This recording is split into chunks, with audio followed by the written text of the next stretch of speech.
A few years ago, I was going through a difficult divorce from my then-husband. The proceedings were filled with contentious claims and the typical angry back and forth over our child's custody. As is often the case in such situations, friends and colleagues seemed to take sides. One individual, who was a professional acquaintance, reached out to me after hearing about the divorce. He offered to be a witness for my case, citing some experiences he had with my ex's behavior that I was not aware of. Following this initial contact, he began calling me on a semi-regular basis to check in and make sure I was doing okay. Though he was much older than me and not someone I knew well before the separation, he claimed to have experience with divorce and custody. Since his testimony was important to my case, I felt it was best to be polite and maintain a friendly relationship. However, I always had a strange feeling about him. After a few months, he called me when my son was sick. When I told him I couldn't talk, he offered to run an errand for me, which I appreciated. However, he began dropping by my house uninvited and bringing gifts for my son, such as cookies. Despite feeling uncomfortable, I tried to keep things polite, as I was concerned that upsetting him might lead to him testifying for my ex-husband and jeopardizing my case.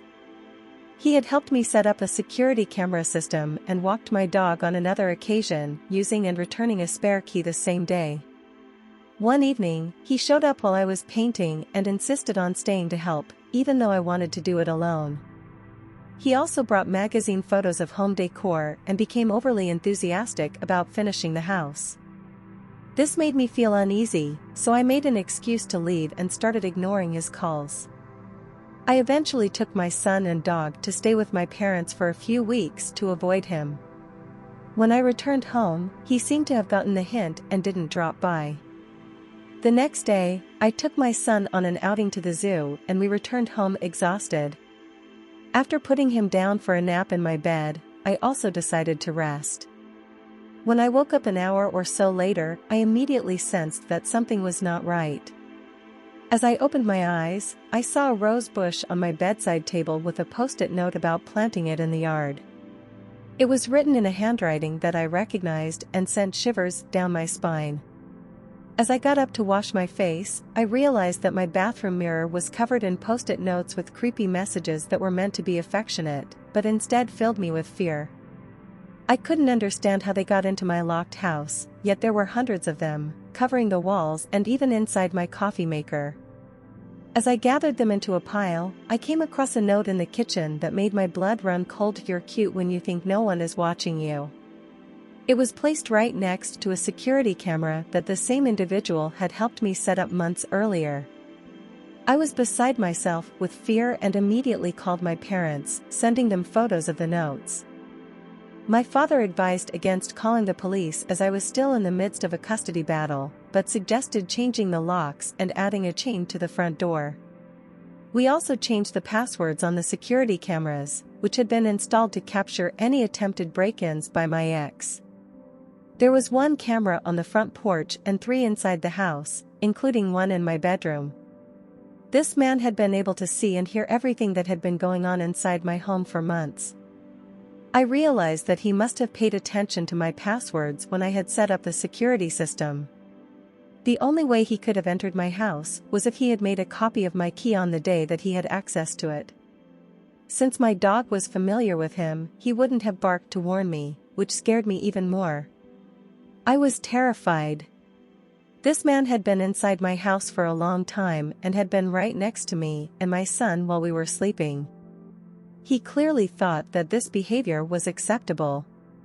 I left and stayed with my parents for a few days, fearful of what he might do when he realized he was locked out of my home both physically and digitally. When I returned home, my son was with his father for the night, and I was alone on the phone with a friend from out of town when the man showed up at my door around 10 p.m., pounding on it, trying the locks, screaming obscenities, and demanding entry to his house. Gone were his previous niceties, he was now completely furious and unhinged. I had no choice but to hide in my bedroom until he left, which felt like an hour later. Since it was St. Patrick's Day, I suspected he had been drinking. After that incident, someone would start knocking on my door in the middle of the night on several other occasions, always when my son wasn't home. I didn't think he was crazy enough to show up when my son was there, but he knew my schedule, so I knew it was him. I didn't call the police because I was afraid my son might be there and he'd get into more trouble. He tried reaching out to me through fake social media accounts several times, but I always blocked him. Years later, I found out that he had friended my mother on Facebook and was still able to see all the photos she shared of us. I had a huge argument with her when I saw a conversation they had about me and how he could get back into my life. I sold the house 2 years later and was still finding new notes even as I was packing. I am now relieved that he no longer knows where I live. I want to share a story that I often struggle to talk about because many people in my life don't believe it. I live in Northern Europe, specifically Finland, which is known for its cold weather, dense forests, and numerous lakes. My family includes my mother, father, and an older brother who is 3 years my senior. He's a crucial part of this story, and it's worth noting that my parents' house is in the middle of nowhere surrounded by forests, with no proper roads or streetlights. The nearest neighbor is about 10 kilometers away. In Finland, winter arrives early and lasts longer than summer, resulting in dark days for most of the year. My father is a fireman, and my mother is a nurse, meaning they work night shifts.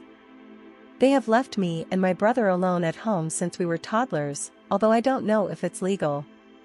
This particular evening was close to Christmas, and my brother had just returned from his ice hockey practice, exhausted.